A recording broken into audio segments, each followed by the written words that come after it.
Had to do it.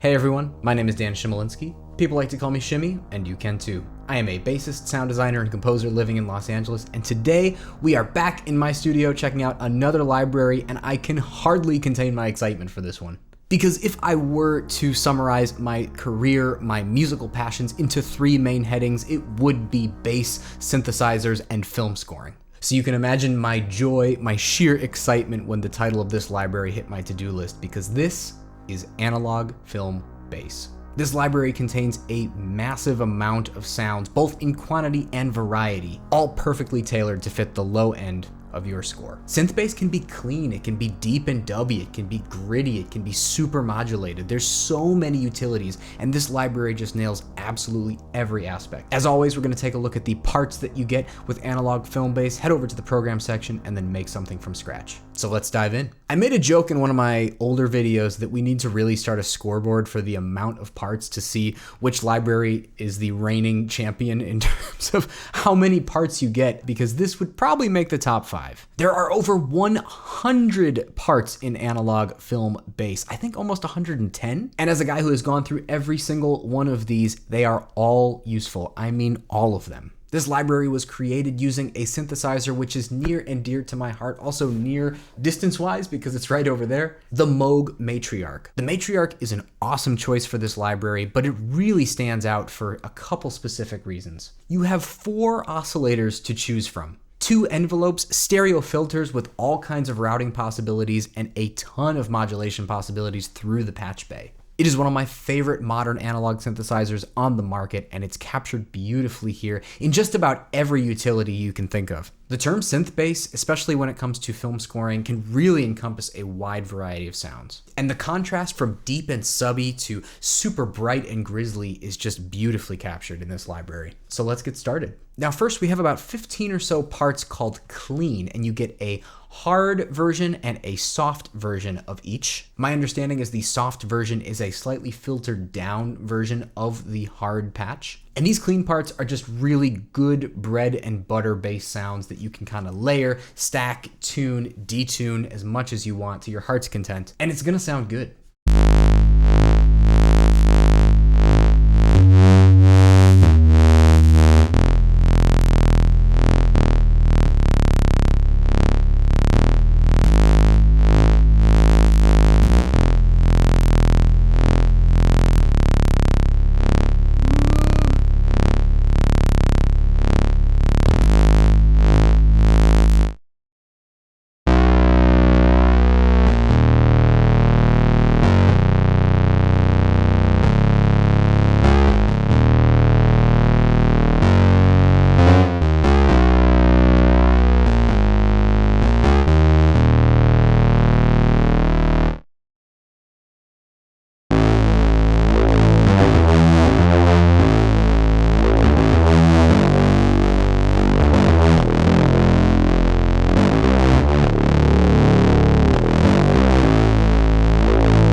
So those are a few of the clean, hard parts. I just didn't want to do the soft ones just yet because I wanted to show you the contrast between a hard and soft part. So let's choose number 7. I don't think we did that one.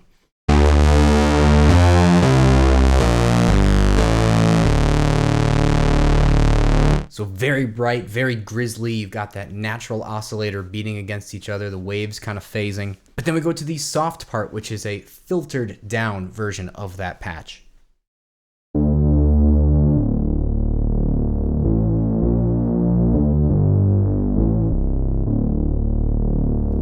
Yes, Moog ladder filter. So here's a hard part.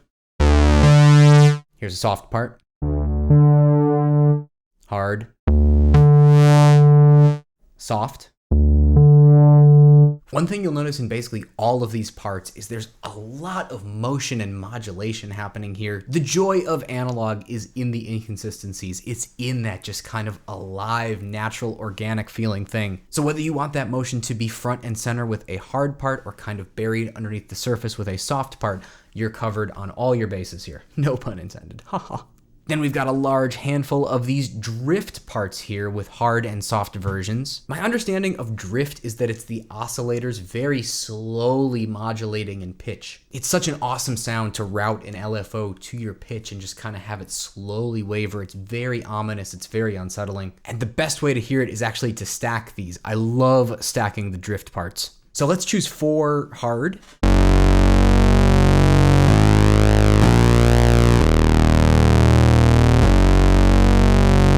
And let's grab another one, like maybe 9, and you can really hear the difference of the drift happening when you have 2 loaded at once.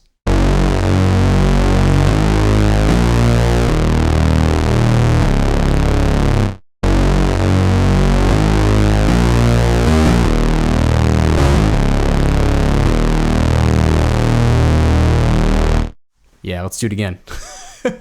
Let's load 5 and I don't know, maybe like 14. I'm just picking randomly here.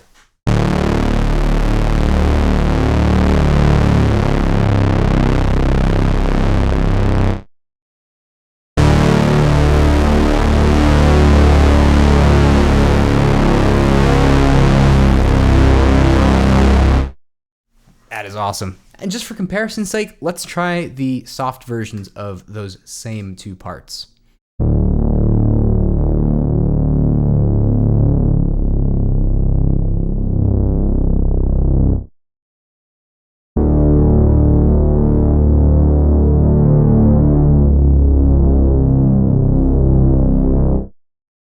Killer. So it's really nice to have both options. Obviously, you do have a great ladder filter emulation in your effects section, but that is the Moog Matriarch ladder filter in action if you want it. Speaking of motion, moving on to low mod. Now, my understanding of these are there's some slow modulation happening, some aspect, be it pulse width, filter, something is moving, and something is definitely modulating on all of these parts here. Let's see if we can figure out what it is. Let's check out 1.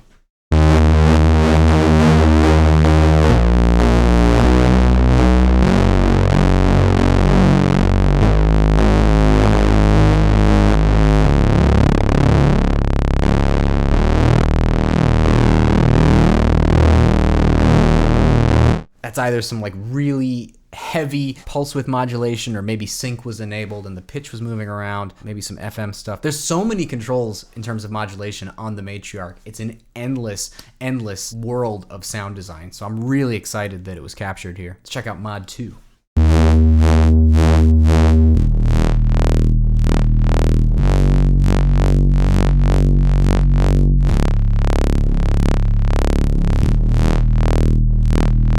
That very well might just be the oscillators kind of beating against each other, going through some kind of heavy drive circuitry. The gain staging in the mixer section on the Matriarch is really fascinating, especially when you have all 4 oscillators going. If you really move it above, like, honestly, like 33%, you're getting some overdrive. Let's check out this third part.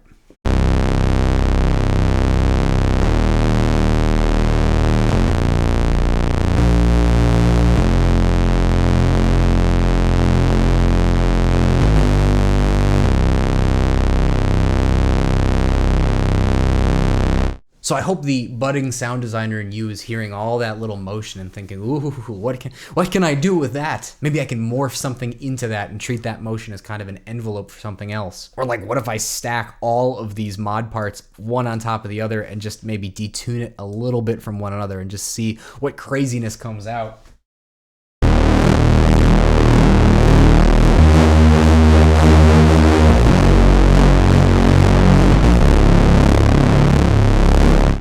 Gnarly.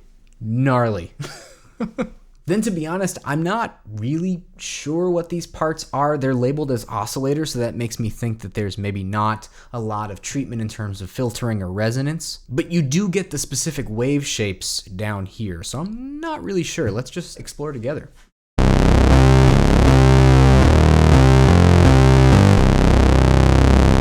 That's definitely 2 oscillators.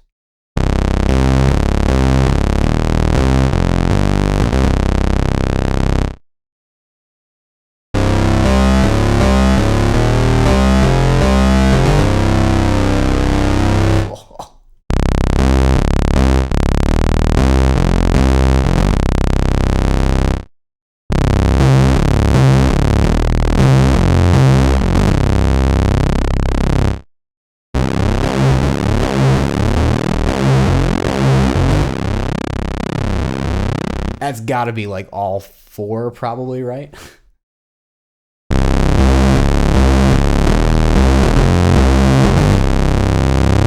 So all really useful stuff. I mean, we're talking grit, we're talking clean, we're talking dirty. It's just the full spectrum. And cleanest of all, you get just the naked wave shapes, which are just super, super useful. I love collecting these. Almost every synth library in Soundpaint, if it's specific to an instrument, has the waves isolated into their own parts. So you get your pulse filtered down, saw filtered down, sinus filtered down, sine saw filtered down, square filtered down. Just really useful from a comparison standpoint, right? Like you could listen back to back. What does a Moog Matriarch sawtooth wave sound like back to back in the same instance of Soundpaint with, say, a Juno saw wave? Really, really cool. The Matriarch has a super, super intuitive and thorough way of syncing the waveforms. You just pop that sync enable button and choose which of the oscillators you want to kind of sync together. And just a quick refresher, sync means hard sync. It's what happens when 2 or more oscillators are playing at the same time, and you instruct the synthesizer to make sure that the waves start at the same place. Oscillators are generally free running, and sync grabs the start of those waveforms and makes sure that they are perfectly together as you push down that key. So it gives you some really, really cool results or modulation to waveform. So let's check out these hard sync parts.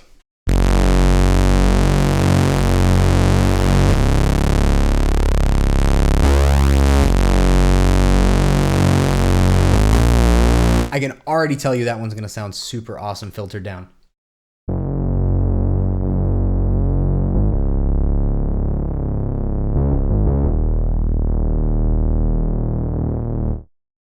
Sweet.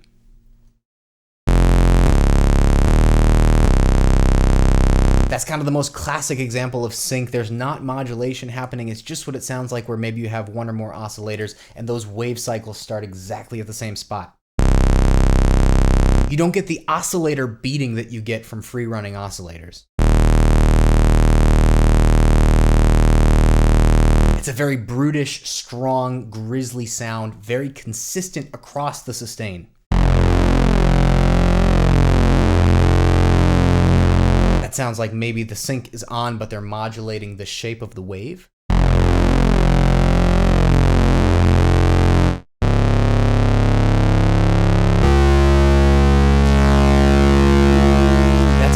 Very slow modulation. Do you hear that bow, that kind of late development in the sample? It's all of those little analog inconsistencies that just accumulate into this massive, alive sounding bass.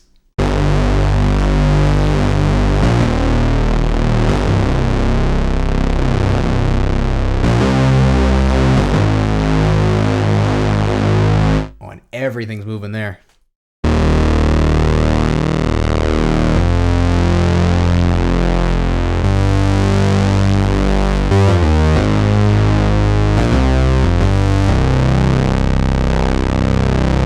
Awesome. I'm mainly showing you the hard parts because I'm assuming you have a general idea of what that would sound like filtered down through a ladder filter, but just in case.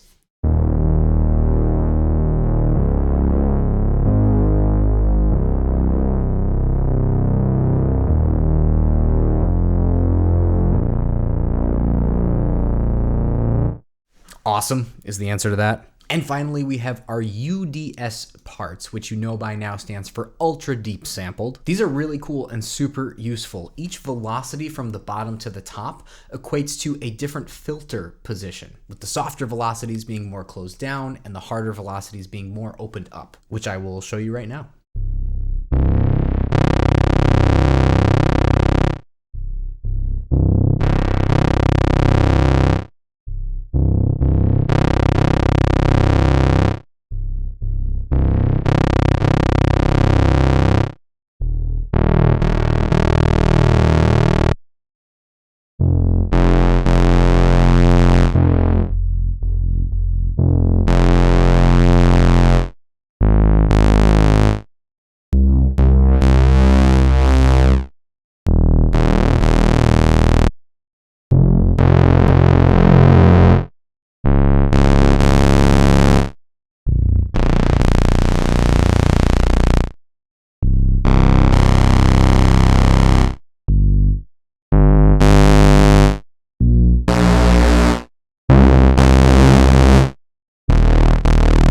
So if you set up a gnarly little sequence here in your ARP section, I liked 14 a lot.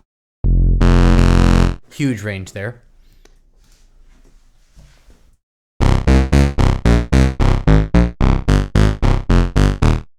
And then you put in some velocity information.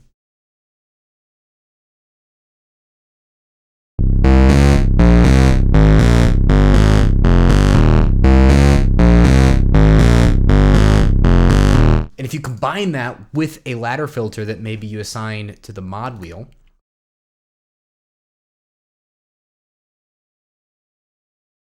it just sounds sick. Let's speed things up just a little bit. Let's try 16th notes.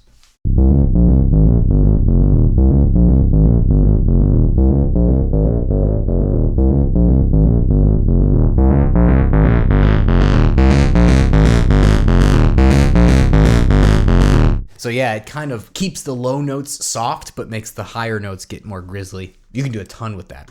So that is a quick look into the parts that you get with analog Film Bass, and let's head over to the program section to check out this stuff in action. I don't know if I mentioned it before, but this library was done by one of our amazing sound designers, Tarek, who created quite a few of these programs. I did a few, Alessandro did a few, but the end of the story there is you get a huge amount. I mean, really, truly, it was hard picking favorites, and I'm gonna probably have to cut some of them, but let's just start here at the top with Abuser. You'll notice that a lot of these have the mod wheel routed to the filter on the effects chain, which is kind of what you want in this kind of a sound. It gives you awesome real-time control.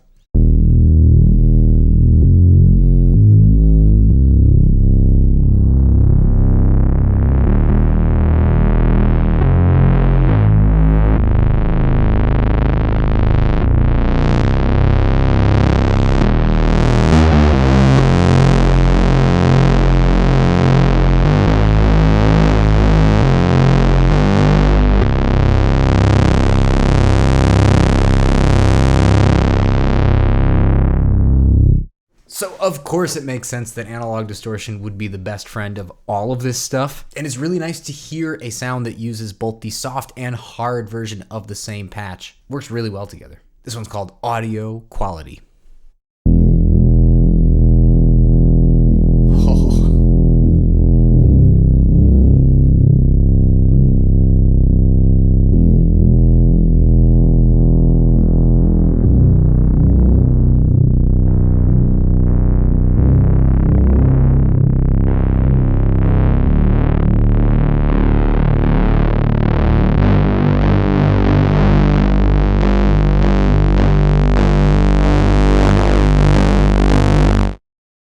Ooh, so really, really interesting. So actually, you're getting the soft version of this low mod. So this is one of the modulating parts. So you've got all that kind of motion in there. And the volumes actually change place. So you're bringing in the unfiltered version.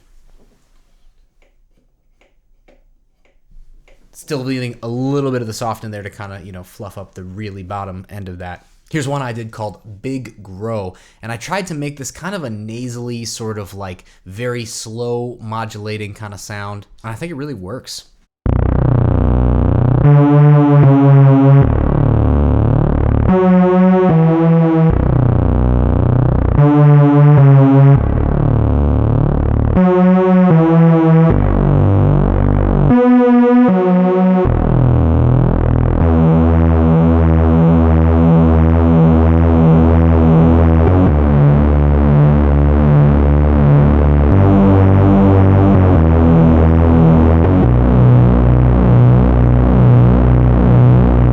Yeah, so that mod wheel brings in just a little bit of the octave down. Really wanted to create a sound that would work well with that kind of bass line where maybe you're jumping from the super, super low to the high. So I chose a low pass kind of 1400 hertz area there because I felt that kind of really brought out the beefiness of the low end and also the clarity of the high end. This one's called Born Tonight.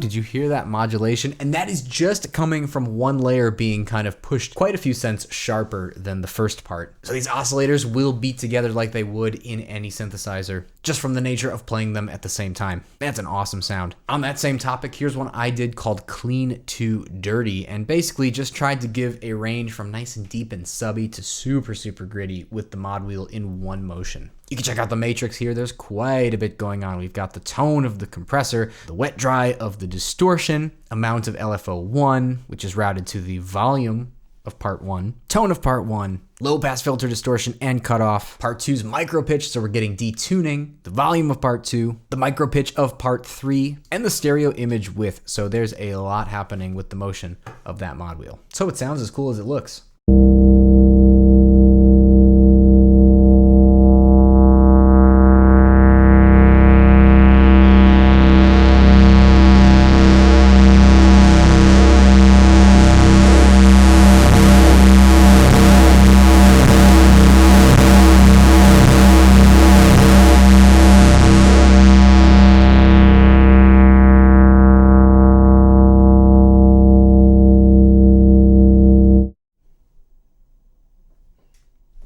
I would say so. Here's one called Ekstrand, and I want to do a sequence for this one. This seems like a really sequence friendly.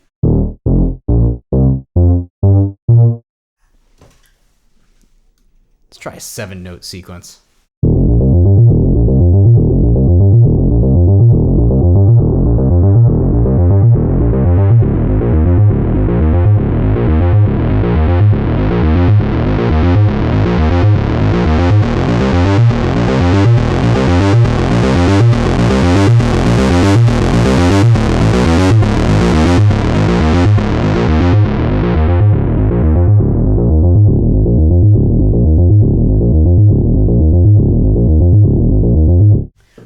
Like it down low weirdly. Where's that? Yeah, that just, there's something about that filter. It kind of adds a little more punch when it's pulled down like that. But nice and open and grizzly is awesome as well. We have to try this one called I Love This, which is just generally how I feel about synthesizers, bass, and synth bass in general. Got some cool stuff on the mod wheel. The volume of both part 1 and 2, very, very different ranges.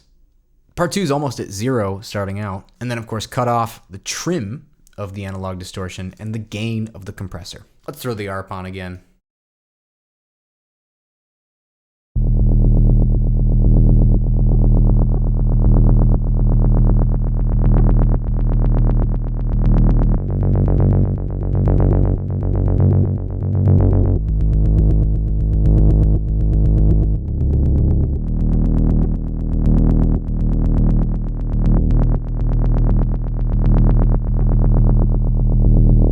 The ARP was cool, but this strikes me as maybe perhaps, oh yeah, I did a disservice to the sound. Hold on, let's just listen to a big sustain.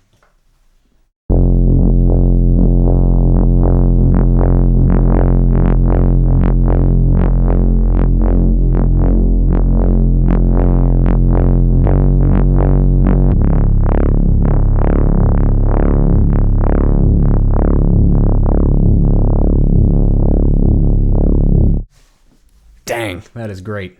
I do love that. This one's called Information, and you know, just because this stuff is film bass labeled, you could definitely use it for pop production. This one to me has more of like a hip hop R&B kind of sound to it.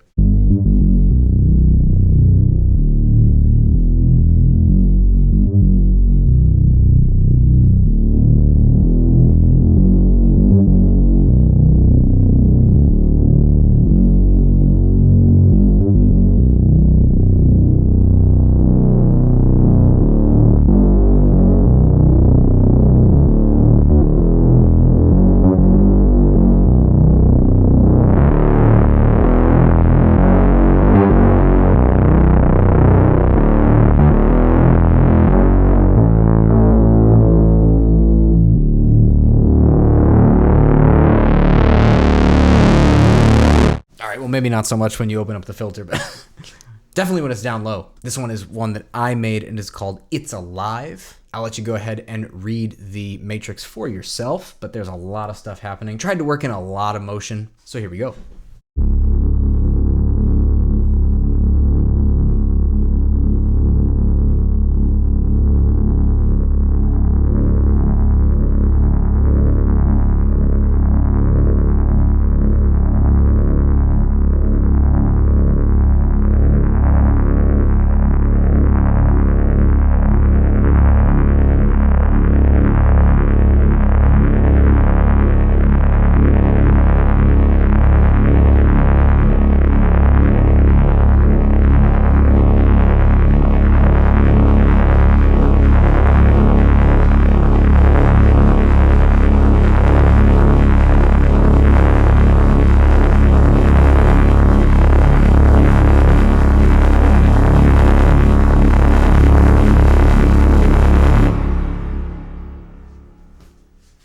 One note, that's all you need.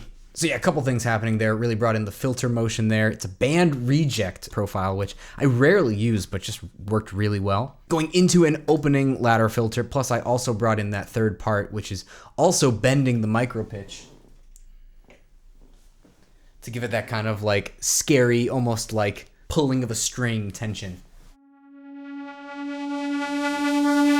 So even though it's way up there, I mean, we're dealing with 3 octaves worth of stuff here. We've got down 12, down 24, and up 12. So really, really cool. And then because those of you who watch my videos know that I like to do at least one pretty one, I had to do this one called Mod to 10, which consists of 3 oscillators. And when you raise the mod wheel, we get a 5-to-1 resolution to a nice 1-5-10 chord. It's a lot prettier to play than to explain.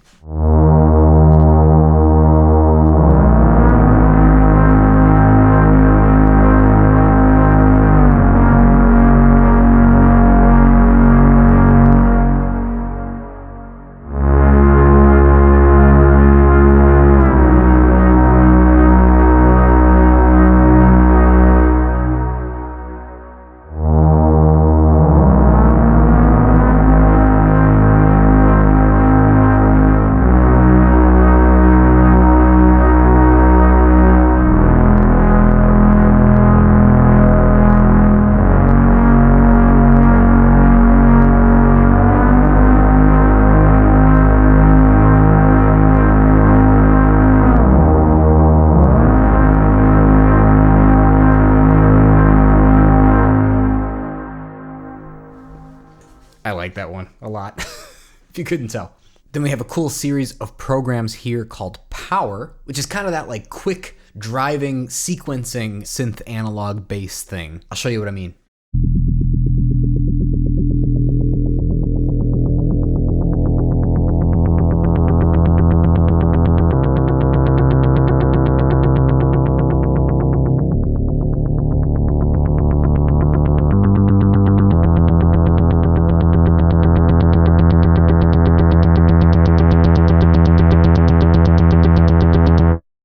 So that's just with the ARP on, doing one key there. You could obviously do a chord if you wanted to.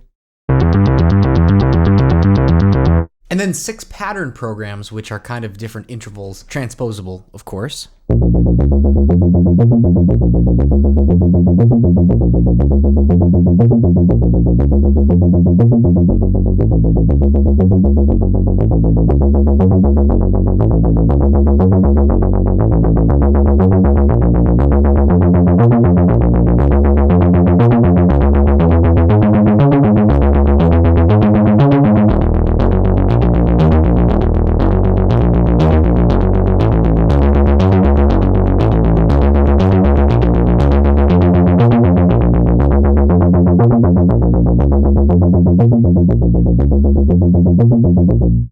Very nice. Let's do one more.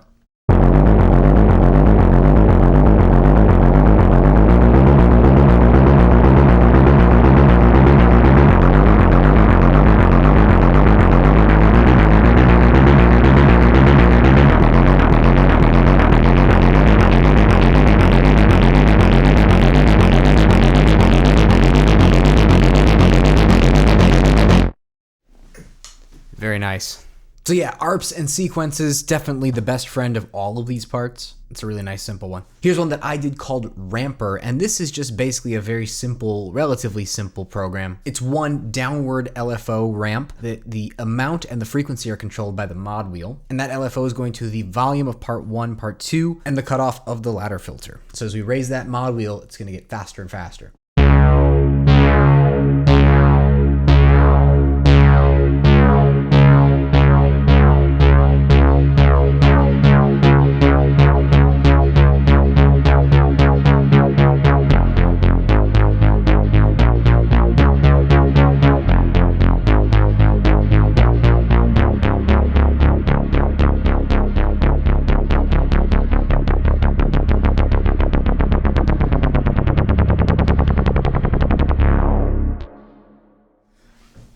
Little LFO fun for you. Then I just did a simple stab bass. This could totally be used in a non-cinematic realm if you wanted to, just to kind of show what two really thick oscillators sound like through this state variable filter.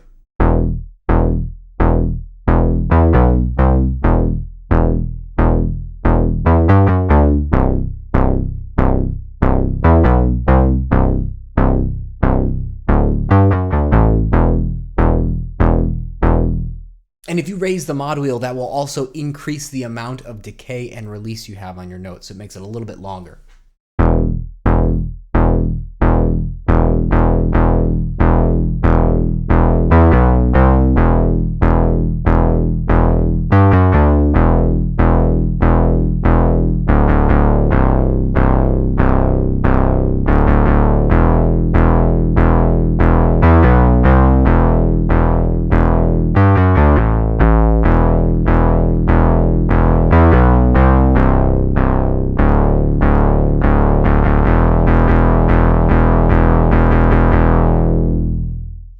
That's a huge difference, right?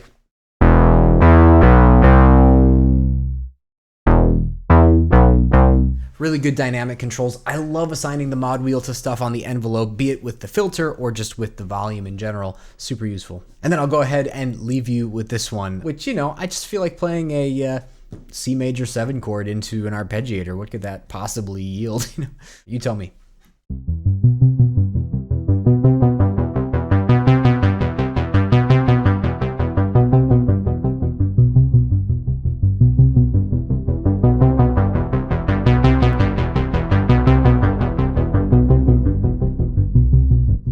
Had to do it. So that's a very quick look at some of the programs that you get with analog Film Bass. And now we're going to create something from scratch. But I figured it might be a good mental exercise to see if we can get some of that motion, some of that interaction, some of that life and burble from actually some of the cleaner, more stale parts. Not that any of these are stale, but just there are some that have less motion than others. And it would be cool to build a synth-based sound from the bottom up using nothing but those kind of clinically clean synth-based sounds and see if we can introduce some life in little ways. My first instinct is to start with the sync part that definitely just had very little to no movement at all. I think it was 2.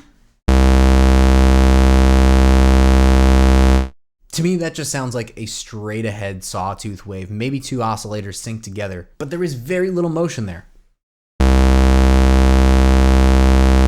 Then let's pick a second sound. I'm thinking, okay, we can introduce a little modulation, but not too much, which is the least moddy of these low mod parts. Let's take a look. That's a lot. That's a lot.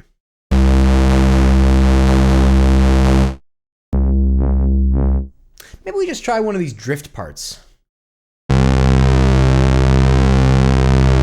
That's pretty sterile. So that is a sawtooth wave combined with what I believe is a square. When I'm creating my synth bass sounds, I love to combine a nice big beefy square with a sawtooth wave. The square kind of gives it the low subby resonance that you want, and the saw gives it that little sizzle.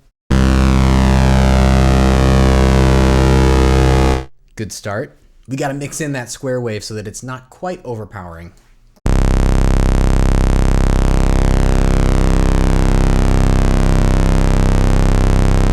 And let's do some motion. So obviously you can get oscillator phasing by just detuning one of the oscillators. That's a really, really great start.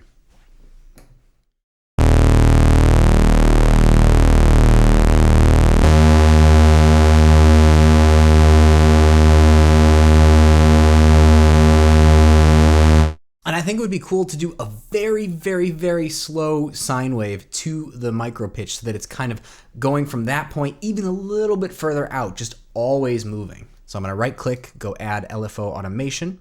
And because I can see we were set at 24%, I can kind of eyeball it a little bit and get my center arrow to be where it was, maybe right about there. You can do the math also if you want, but who wants to do math?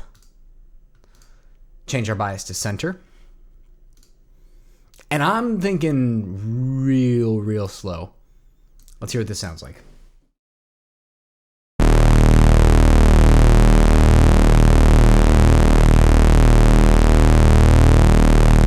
need to go a little further.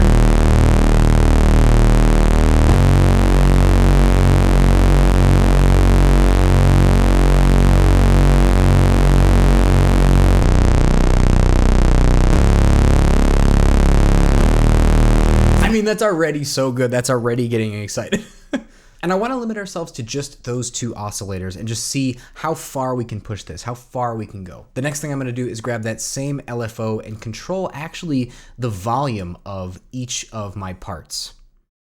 I want to do maybe like a 4 dB range, just really slow. And I'm going to do the exact same thing on my second part, but reverse the behavior so that when it's up, the other part's down. When it's up, the other part's down. Cool. So now we have some really subtle motion happening here on the micro pitch of one of our parts. Our volumes are kind of inversely behaving, and it's all the same LFO. We've only used one LFO.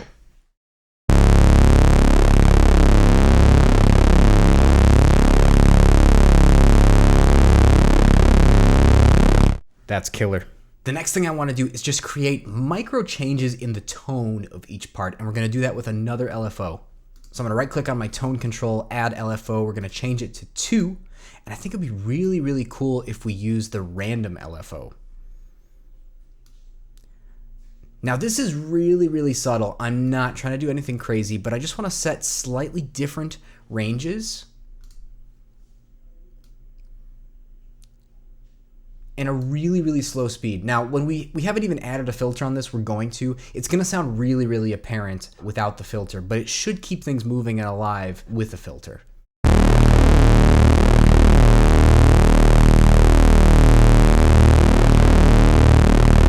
So, little tiny tone changes there, and I'm actually gonna burn another LFO, but have this one be a different tempo on the other part. Maybe a slightly wider range. 30. Change it to random. And bump up our frequency just a little bit faster. Nothing crazy. So they'll be changing it completely different times.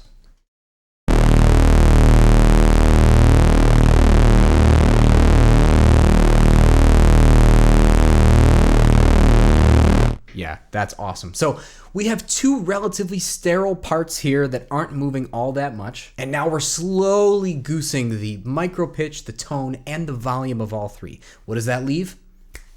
Panning. Since we have 8 LFOs, I'm just gonna burn another one. Let's see if we can use all 8. The all 8 LFO bass. That's what I'm calling this.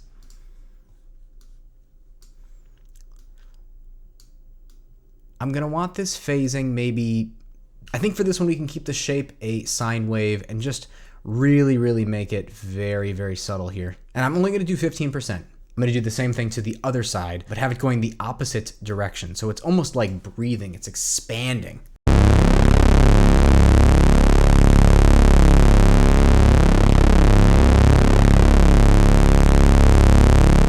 Very nice.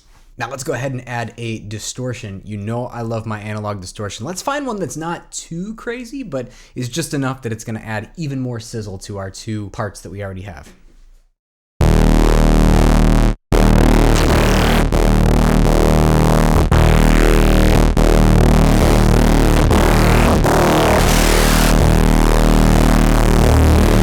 Let's see if we can tame that one down just a little bit.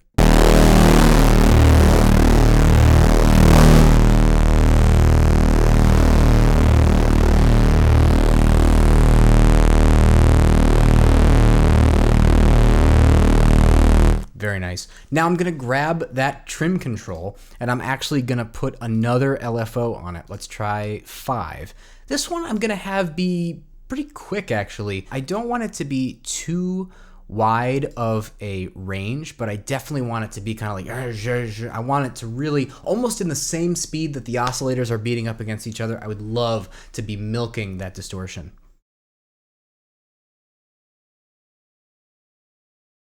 So let's try something up there and see how that feels.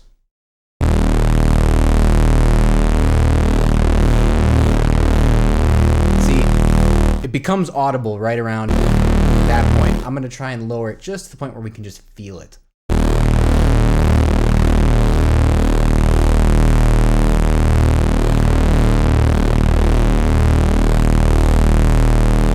That's where I like it.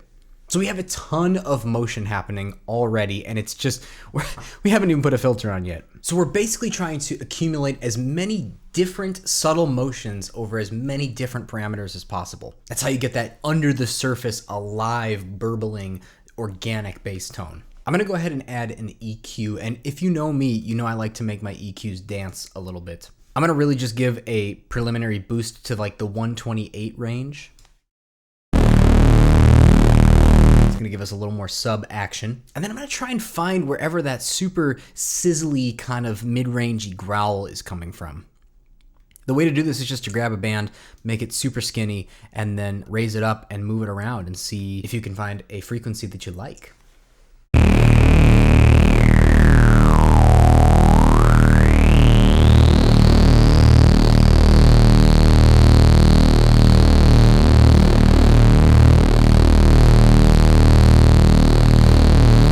I like that. So now I'm gonna go ahead and add another LFO. This is gonna be our 6th. I told you we're going for using all of them. And I'm gonna do a random LFO very, very fast. So it's gonna look like that.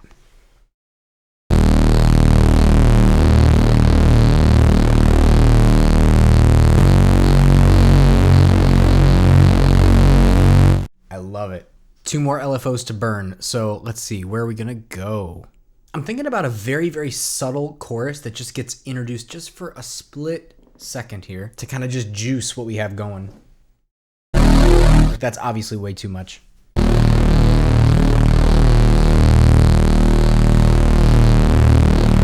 I'm gonna actually just have it literally just be a small, small modulation for our 7th LFO. Just want to hear what that sounds like.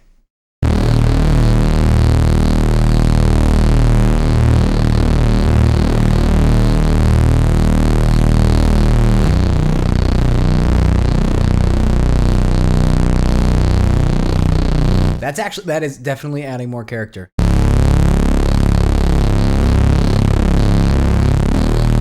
Nice.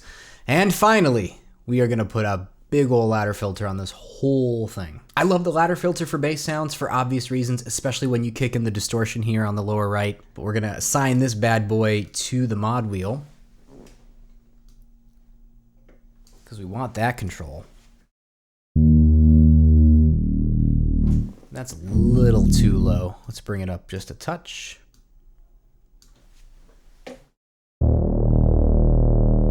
Oh yeah. Now the magic's happening. And don't you worry, I did not forget about our 8th LFO. I'm gonna put it on the distortion of our filter here. Not quite as much as it's showing there, but just maybe like a 10% increase.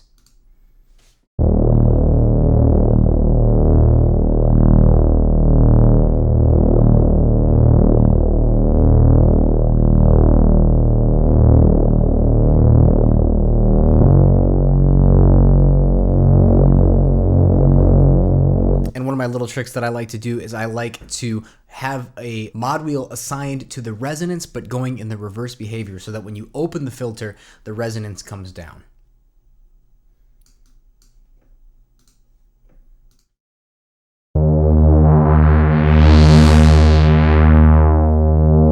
There you go. So let's pop open that matrix and see what we've done. I I don't know if I've ever seen the scroll bar in the Matrix. I think we really outdid ourselves here. But yes, that is all 8 LFOs, slightly different frequencies, going to all kinds of stuff. So the deal is, we've got all of these modulations happening at slightly different speeds, so they're gonna overlap. They're never gonna cross the point at the exact same time. And it's just creating all of this motion and this richness that just feeds into this filter, and the result is really striking.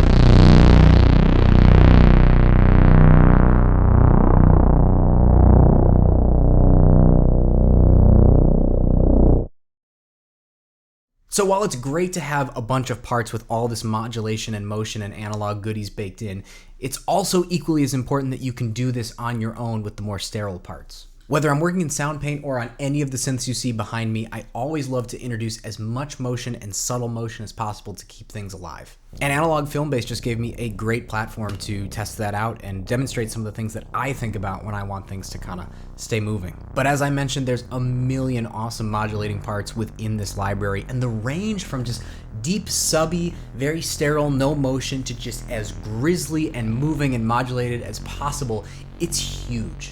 You'd be hard-pressed to not be able to find the synth-based sound that you're looking for your film, your modern music production, or anything you're working on in Soundpaint. It's a blast, it's super fun, and you know this is just like my sweet spot, but I really had a great time exploring this with you today. And I do hope you pick it up. Anyway, that's all I have for you. Thanks so much for tuning in, and I'll see you next time. This is Chimy, signing out. Take care.